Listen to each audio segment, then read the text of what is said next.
పార్టీలన్నీ కలిసికట్టుగా ముందుకు సాగుతున్నాయని రాజమండ్రి అర్బన్ ఎమ్మెల్యే ఆదిరెడ్డి వాసు అన్నారు.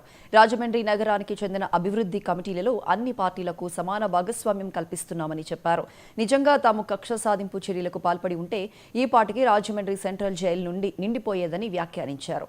గ్రామీణ స్థాయిలో వైసీపీ పూర్తిగా వైఫల్యం చెందిందని ఆరోపించారు. మరి ఆ యొక్క గెలుపుకి కారణమైన నాయకులు కానీ కార్యకర్తలు కానీ ఈ యొక్క మూడు పార్టీల్లో జెండా మోసిన వారు కానీ ప్రతి ఒక్కరూ గెలిపించిన తర్వాత శాసనసభ్యుడిని చేసిన తర్వాత పార్లమెంట్ సభ్యురాలుగా ఆవిడ చేసిన తర్వాత గౌరవాన్ని కోరుకుంటారు. ఆ గౌరవం ఎలాగంటే రాజకీయంగా ప్రతి ఒక్కరు కూడా ఒక స్థానాన్ని ఆశించడం అన్నది సర్వసాధారణం. దాంట్లో భాగంగానే నెగ్గిన తర్వాత అనునిత్యం కూటమి ఎమ్మెల్యేగా ఏ అవకాశం వచ్చినా కూడా